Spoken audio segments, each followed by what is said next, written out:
Thank you, Deputy Speaker, and I welcome very much this opportunity to stand in strong support of these Treasury Laws Amendment Payday Superannuation Bill of 2025. This is a simple and sensible reform with a single powerful purpose: to make sure that Australians receive the retirement savings they are owed when they earn them.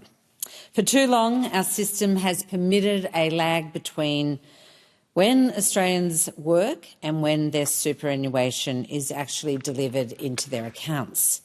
And that lag caused unpaid superannuation to grow and hardworking people, often the youngest, the lowest paid, and indeed many women, to fall way behind in their retirement savings. Superannuation is one of the great Labor achievements, a world-leading system that has helped deliver dignity and independence in retirement for literally millions of Australians. But that promise is undermined when people don't actually receive what they've earned. This bill closes that gap once and for all by requiring employers to pay super at the same time as wages. We are ensuring workers' money goes where it belongs, into their super accounts, earning compounding returns for their future, not sitting in someone else's ledger. It's fair, it's practical, and this reform is long overdue. I want to speak very plainly about what this bill does. From July 1 of 2026, employers will be required to ensure superannuation contributions are received by an employee's fund at the same time that they pay their wages, effectively bringing super payments in each pay cycle rather than pushing them out into the quarterly remittance schedule. The effect is immediate and practical. Workers will start earning returns on their retirement savings sooner. Unpaid super will be easier for regulators to detect, and workers, especially those starting out in the workforce, will see more consistent balances in their accounts. These are not abstract improvements. Think about the young nurse working night shifts at the John Hunter Hospital, the hospitality worker serving coffee at a cafe in Derby Street, the tradie finishing a long week on a Newcastle construction site, or the aged care worker who looks after some of our most vulnerable citizens. When super is delayed, these people lose out twice: on the delayed contributions themselves and on the delayed compound, they miss out on the compound interest altogether that money could have earned over a lifetime. For someone who starts work at 25, getting super into their account sooner can be making a meaningful difference over the decades. Treasury's modelling shows that the gains can be substantial over a working life. This bill is a first and foremost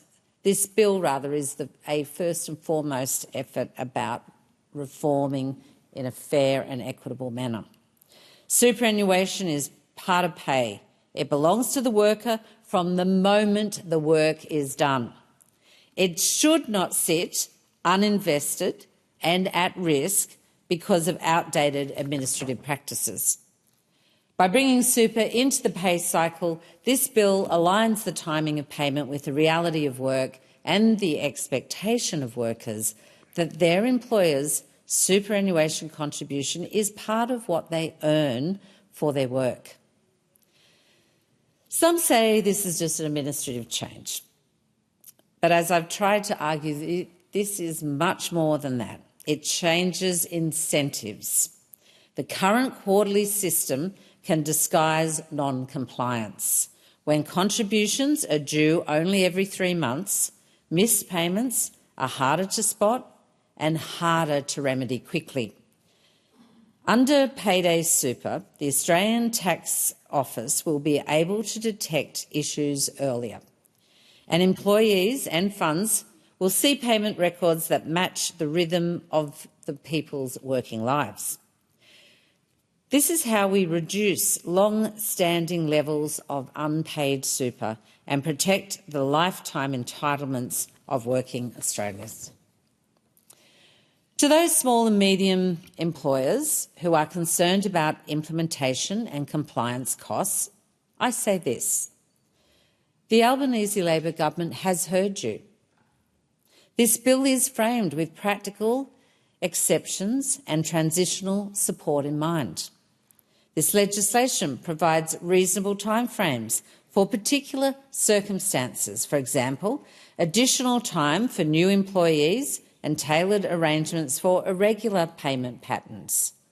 And the ATO has signalled it will take an assisting approach during the transition, so businesses doing their best in a period of change will not be unfairly penalised. We must balance the needs of compliant small businesses with the right of workers to have their super delivered on time. And that balance is reflected in the very design of this bill. I also note the support this reform has received from the superannuation sector and the industry bodies. Peak super funds and industry groups have welcomed Payday Super because it's straightforward to administer from the fund's perspective, and because it will improve outcomes for members, particularly young people and casual workers who change jobs frequently. When industry, regulators and the government can align behind reform that strengthens the foundations of retirement savings, we have an obligation to act. Let me be clear about who benefits most. While all working Australians will be better off for faster payments and earlier compounding, the gains are concentrated amongst those who have been structurally disadvantaged by the existing system. That's women, that's young workers, it's casual workers, part-time workers and those in low-paid sectors like hospitality and retail. These cohorts are disproportionately affected by unpaid super and by lost compound returns. Payday Super is a small change with a big impact for fairness in retirement outcomes. It's a progressive change, modest in administrative terms, yet significant in social effect. For my part, representing Newcastle, I often hear of workers missing entitlements and of small businesses working heroically to do the right thing. This bill does not punish those who act in good faith. It makes the rules clearer, it brings forward payments that already belong to workers, and it equips regulators to act earlier when employers do not meet their obligations. And that clarity benefits employers and employees alike.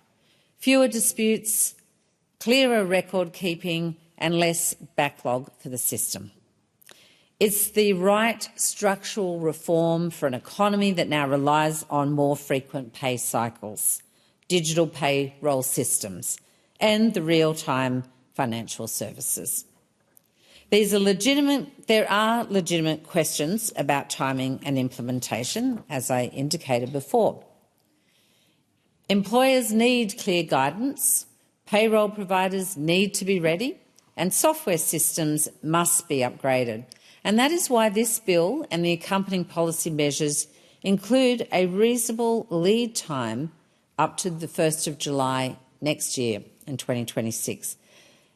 And an administrative framework that recognises operational realities.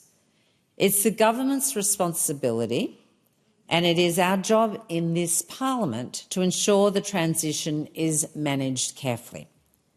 But transition is not a reason to delay the principle that super must be paid on payday.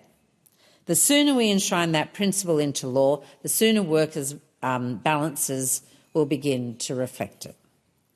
I know there will be opponents who argue the change is an unnecessary impost on business. Well, I say to them, paying super on payday is not an imposition. It is a reform that modernises the law to the way Australian workplaces already operate in many sectors. Many employers are already making frequent super payments because that is simply how their payroll runs. And for those who must change processes, the government's measured approach, the industry engagement and the ATO guidance will ease that period of adjustment. And for workers who have had to chase unpaid super for years, sometimes decades, this bill is way overdue. Their lifetime retirement security should not be subordinated to administrative convenience. I know that this bill is going to be very welcome news for the thousands of workers in my electorate who have, over decades, experienced unpaid super.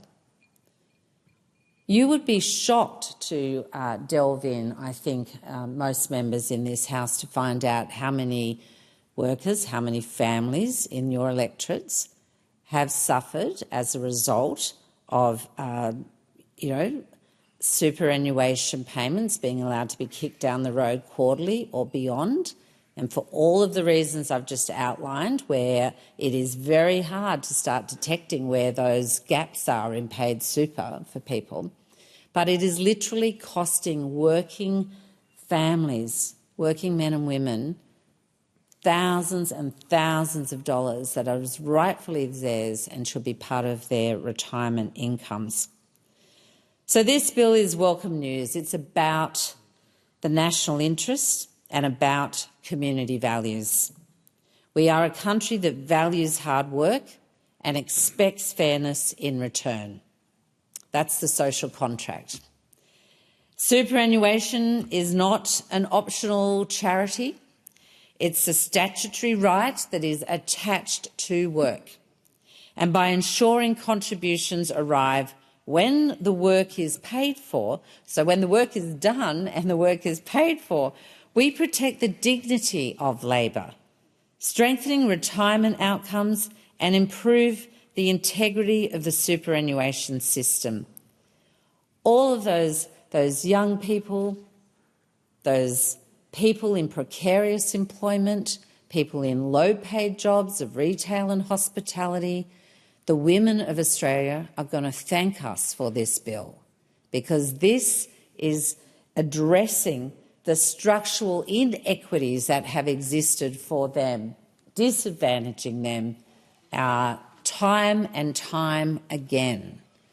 In all honesty, I not only commend this bill to the House, but I would find it almost incomprehensible for it not to be supported by members opposite, because that would be saying to the young workers of Australia, that would be saying to those working in hospitality and retail, that would be saying to the women of Australia, we don't really care that you don't have retirement incomes that are matching the work that you have done throughout a lifetime. You know, we already know that every time these superannuation accounts take a hit, we saw what happened in COVID when people withdrew superannuation as part of their livelihood. We've seen the, what could have been a devastating pathway when the opposition in the last term of parliament suggested that people raid their superannuation funds to deal with, any kinds of emergencies arising in life. It puts women especially in a very fraught and disadvantaged position. We already retire with hundreds of thousands of dollars less in our superannuation accounts than men. Let's not keep adding to that. Let's draw the compounding impact of that disadvantage. Let's grab that back and say, you know what, we want you to have your money and collect compounding interest instead of disadvantage. And let's be backing in reforms that are sensible and practical and fair and measured. These are good reforms for workers. These are good reforms for business. We will work together to ensure that the transition is one that is well supported because we want to see good outcomes here for everyone. This is a reform this House should get behind, and I do commend the bill to the House for Newcastle families, for the nurses, the carers, the tradies. This bill is for you.